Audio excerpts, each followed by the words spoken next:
The best way to visualize the integration of plot and character is by tracking your character's emotional arc against the plot timeline. In this video, I'll show you examples of how this works.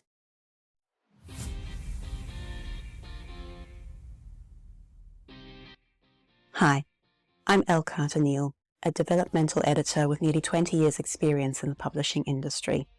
I'm also an author, so I approach storycraft from both sides of the table. This is the third of 3 videos I'm making as a broad overview of integrated plotting. You can find the links to the previous videos here or in the description below. In upcoming videos, we're going to start back at the beginning and take a really deep dive into each component of crafting a great story. So do subscribe to this channel so you get the notifications when those videos go up. So in the first video in this series, I talked about the 3-act structure and how we can identify the start of each act by the catalyst that causes the change that leads into the next act. We'll get into catalysts in much more detail in a later video. But instead of simply looking at the plot as a linear timeline, we can also visualize the plot in terms of emotional highs and lows, like mountains and valleys.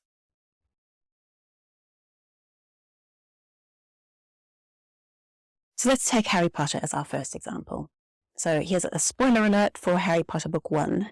If you'd like to skip ahead to the example for Stranger Things Season 1 instead, you can pause here and find the timestamp in the description. So Harry's story starts at a very low point. He's hopelessly miserable, living with the horrible Dursleys. There are numerous examples of them being mean to him. The little bit of excitement of letters addressed to Harry is pretty much cancelled out by Uncle Vernon refusing to let Harry read any of the letters. The catalyst that catapults Harry into Act 2 is Hagrid finally tracking him down and revealing that Harry is a wizard. Then Act 2 is very different to Act 1. It's all magic and Hogwarts. In Act 1, Harry was very isolated. In Act 2, he has found his place in the world, he has friends, he has abilities, and Act 2 is fairly long. And it's mostly an emotional high all the way to its peak when Harry, Ron and Hermione have the thrill of solving a mystery, sneaking out at night to investigate what Fluffy is guarding. Catalyst 2 brings Harry back into isolation. Only one may pass into the final chamber, and it must be Harry. And now he's facing Quirrell alone. I think it's pretty cool that there's a physical mirror in this scene, and that this mirror has already reflected the emotional burden of Harry's isolation in his longing for his parents. And now this literal mirror is sitting at the top of the metaphorical mountain at the cusp of Act 3 and mirroring Act 1. It's a neat little piece of craftsmanship. I'll talk more about the Mirror of Erised in another video that is specifically about the Harry Potter series, if you're interested in that. Harry's emotional arc dips when it's revealed that Quirrell is harbouring Voldemort, but it's a fairly short sequence in this first book, the battle with the villain. Harry's emotional lift is sustained by having succeeded in drawing the Philosopher's Stone from the mirror, and it's all over for Quirrell when Harry touches him. The book ends on a high, even though Harry is about to board the train back to the Dursleys. He knows it's only temporary, and then he'll be back at Hogwarts where he belongs. Okay, now looking at a story with multiple viewpoint characters to show how they interact. In my first video in this series, I described this type of crisscrossing of emotions as potentially forming diamond patterns or even argyle patterns, where the intersections don't meet directly high to low, but a little off to either side. So, spoiler alert for Stranger Things Season 1. If you want to skip to the end of the video, you can pause here and find the timestamp in the description. Alright, starting with Mike. Mike's emotional plot arc begins on a relative high, as he plays an epic game of D&D with his good friends. Then it hits an extreme low when Will vanishes. It picks up a little at Catalyst 1 when he meets 11, and flattens out at that point, because hiding 11 and the mystery surrounding her is a bit of a distraction from the emotional upheaval of Will's disappearance. Determining that there is a good chance that Will is still alive, along with the theory of the upside down, that brings the emotional plot up a fair amount. It plateaus while the friends struggle with bullies and the difficulty of cracking the problem of getting into the upside down to rescue Will. 11 saves Mike when he jumps off a cliff. The high of doing something by creating a deprivation tank at the school is cancelled out by the lows of Brenner and his agents tracking 11 down.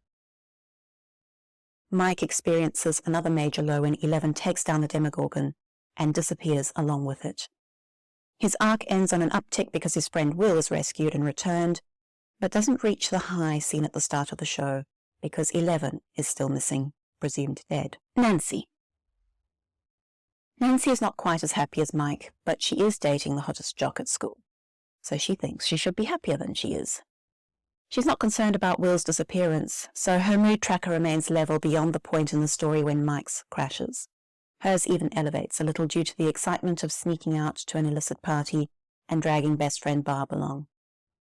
Then when she discovers that Barb never returned home, she becomes extremely worried. Another crash when Nancy is dragged into the Upside Down. Escaping is a tiny positive, but the knowledge that this horror is out there and both Will and Barb are missing doesn't allow her mood to lift by much, and it stays at that level while she investigates with Jonathan.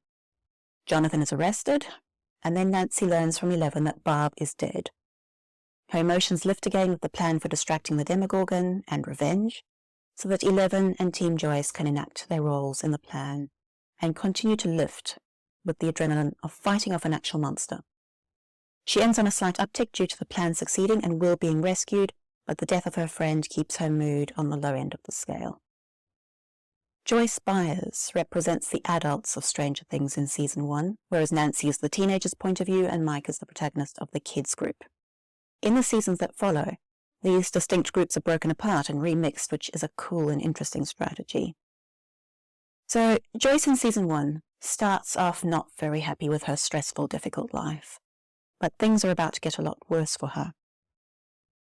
As with Mike, Will's disappearance is cause for immediate alarm for her, so much so that this is her first catalyst, because she immediately begins to do something about it. Mike only has something he can do plot-wise when he meets 11.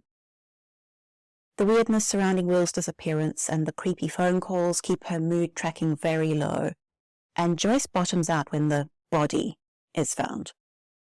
But investigating and comparing notes with Jim start to lift her up until her new communication idea allows her to confirm that Will is definitely still alive.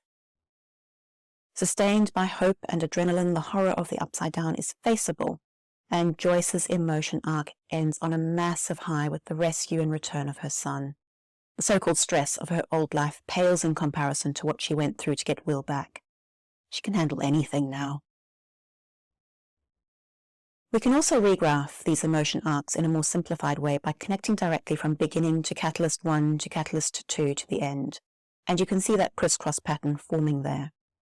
What this means is that sometimes one character is at a high point, while another character is low, and that can help the story to feel balanced, especially when there are extreme lows that could otherwise make the story feel really dark and depressing or excessively scary. You can also use this strategy mindfully to bring your reader's emotional experience up or down with more intensity, hitting all your characters with something sad in one go, or like the ending of Season 1, having every character celebrating the return of Will and the defeat of the Demogorgon. So I hope that helps to give you a couple of examples of using your character's emotional arc across time to integrate your plot and characters. As I mentioned earlier, this video and the last video were a bit of an explanatory tangent because the overview video was so broad, it was a little hard to visualize. Coming up, we'll be circling back to the start of the planning process and taking a deep dive into each aspect you should consider in order to give your novel the maximum impact you can. I do have an exciting writing accountability program coming up where you can have my editorial support as you plan and write your novel. I'll help you set your writing goals and keep you on track to finish your book without stalling, getting lost in your plot, or sidetracked by your characters. It's low fluff, low distraction. We just get you on track and you keep going. I'll pop the link to the waiting list in the description, and I'll see you in the next video. Bye for now.